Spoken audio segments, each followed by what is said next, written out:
അപ്പോ എന്തിനുള്ള പുറപ്പാടാ നീയോ നശിച്ചു.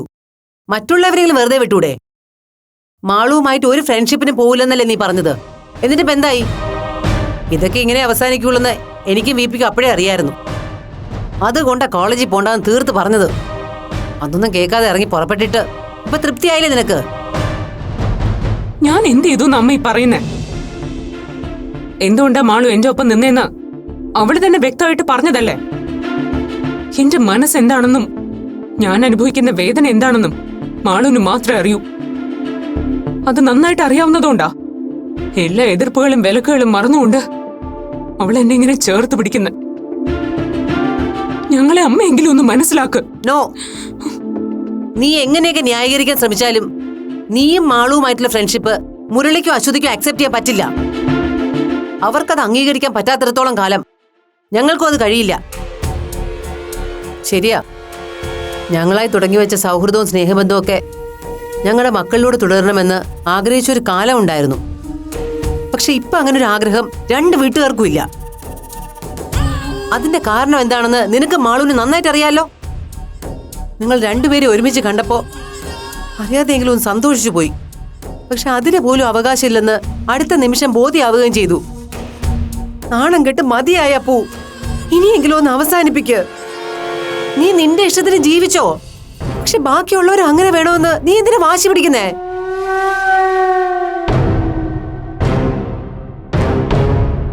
നീ കാരണം ഞങ്ങളുടെ ജീവിതം ഇങ്ങനെയായി. എന്തിനാ ഇനി അവരെ കൂടെ? ഞാൻ എന്ത് വേണം അമ്മ പറയാ? ഇഞ്ചിഞ്ച ഇങ്ങനെ കൊല്ലാതെ ഞങ്ങളെ രണ്ടുപേരെ ഒറ്റയടിക്കും തീർത്തു തരുവോ? നിന്റെ കൈ കൊണ്ടാവുമ്പോ സന്തോഷാവും. അത്രയെങ്കിലും ഒരു ഉപകാരം ചെയ്തു അപ്പൂ. അത്രയ്ക്കും മതിയായി. അതുകൊണ്ടാ.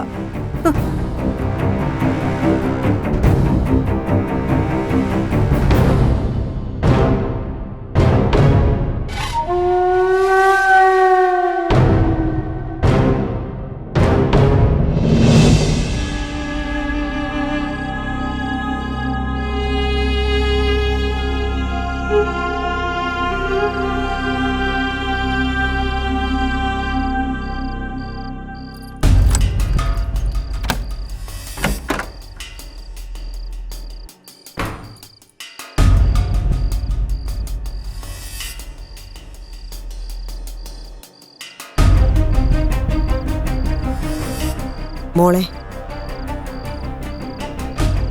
നീ എന്നോട് പിണങ്ങിട്ട് എന്താ മാളു കാര്യം? ഒക്കെ നീയായിട്ട് വരുത്തി വെച്ചതല്ലേ. അപ്പുമായുള്ള റിലേഷനിൽ ഡിസ്റ്റൻസ് കീപ്പ് ചെയ്തോളാംന്ന് നീ ഞങ്ങളോട് പ്രോമിസ് ചെയ്തതല്ലേ. എന്നിട്ട് നീയായിട്ട് തന്നെ വാക്ക് തെറ്റിച്ചു. അപ്പൊ പിന്നെ സ്വാഭാവികമായിട്ട് അച്ഛന് ദേഷ്യം വരില്ലേ? ദേഷ്യം വന്നാലുടനെ ശിക്ഷയും വിധിക്കണമല്ലോ. വീട് ജയിൽ മുറിയാക്കണം, പൂട്ടിയിടണം. സമയാസമയങ്ങളിൽ ഭക്ഷണം, വസ്ത്രം, തീർന്നല്ലോ. ഇത്രയൊക്കെയല്ലേ ഉള്ളൂ ഒരാളുടെ ബേസിക് നീഡ്സ്, അല്ലേ അമ്മേ? പോട്ടെ, എത്ര നാളത്തേക്കാണ് ഈ ശിക്ഷ? ഒരാഴ്ച? അതോ ഒരു മാസത്തേക്കോ? അതുമല്ല, നമ്മളിൽ ആരെങ്കിലുമൊക്കെ ഇല്ലാതാകുന്നിടം വരെയോ? അതും കൂടി ഒന്ന് പറഞ്ഞതാ എനിക്ക്. മാളു, എനിക്ക് വിഷമമൊന്നുമില്ല അമ്മേ. എത്ര നാൾ വേണമെങ്കിലും ഞാൻ ഈ ശിക്ഷ അനുഭവിക്കാൻ തയ്യാറാണ്. പക്ഷെ ഒരു കാര്യം എനിക്കൊന്ന് പറഞ്ഞു തരണം. എന്തിനാ എല്ലാരും കൂടി ഈ ശിക്ഷ വിധിച്ചിരിക്കുന്നതെന്ന്? എന്തായിരുന്നു ഞാൻ ചെയ്ത കുറ്റമെന്ന്? അതിന് ഞാൻ പറഞ്ഞാലേ നിനക്ക് മനസ്സിലാവുന്നുള്ളൂന്നുണ്ടോ? ആ ഫ്രണ്ട്ഷിപ്പ് അച്ഛന് തീരെ ഇഷ്ടമില്ലെന്ന് നിനക്ക് അറിഞ്ഞൂടെ? അച്ഛന് മാത്രമല്ല, ഞങ്ങൾക്ക് ആർക്കും. അപ്പൂപ്പ പഴയ ആളല്ല മാളു. ഒരാൺകുട്ടിയുടെ മനസ്സുമായിട്ട് നടക്കുന്ന അവളോട് ഒരു പെൺകുട്ടിയായ ഞാൻ കൂട്ടുകൂടാൻ പാടില്ല. അത് പാപമാണ്, അവിശുദ്ധമാണ്, ഓരോരുത്തതിന് അവീതമാണ്, അല്ലേ അമ്മേ? അമ്മ, നിങ്ങൾ ഈ പറയുന്ന പുതിയ അപ്പൂനെ ഞാൻ പറഞ്ഞിട്ടാ നിങ്ങൾ അറിഞ്ഞു തുടങ്ങിയത്. നിങ്ങൾ പേടിക്കുന്ന പോലൊരു ബന്ധം ഞങ്ങൾ തമ്മിലുണ്ടായിരുന്നെങ്കിൽ എനിക്കത് എല്ലാവരിൽ നിന്നും മറച്ചു വെക്കായിരുന്നു. എനിക്ക് മാത്രമല്ല, അപ്പൂനും. ആർക്കും സംശയം തോന്നാതിരിക്കാൻ ഒരുപാട് കാരണങ്ങൾ കണ്ടെത്തായിരുന്നു. പക്ഷെ ഞങ്ങൾ ഞങ്ങളുടെ പേരൻസിനോട് ഒന്നും മറച്ചു വെച്ചില്ല. അതുകൊണ്ട് എനിക്കിപ്പോ ഈ ജയിൽ ശിക്ഷ അനുഭവിക്കേണ്ടി വരുന്നു. മാളു, നീ പറയുന്നതൊക്കെ എനിക്ക് മനസ്സിലാവുന്നുണ്ട്. ഇല്ലമ്മ, അതമ്മ വെറുതെ പറയുന്നതാ.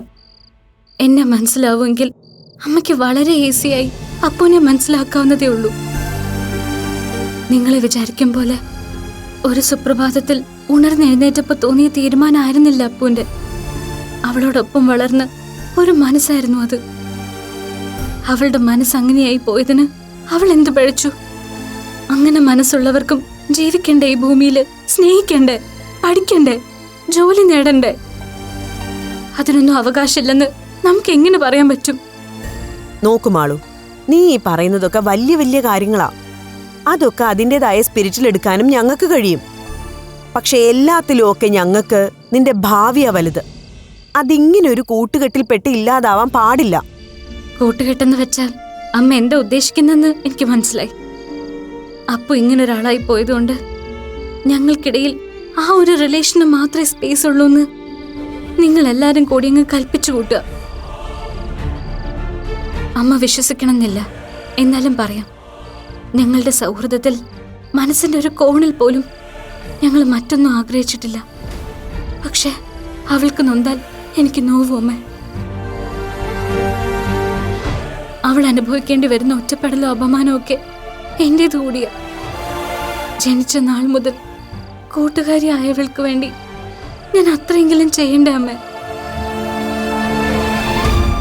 അതിനി ആര് വിലക്കിയാലും തടവിലിട്ടാലും ഞാൻ ചെയ്യും. അവളെ ഉപേക്ഷിക്കാൻ സത്യമായിട്ടും മനസ്സ് അനുവദിക്കാത്തതുകൊണ്ടാ. മോളെ, അമ്മ പോയിക്കോളൂ, ഞാൻ കുറച്ചേരം ഒന്ന് തനിച്ചിരുന്നോട്ടെ.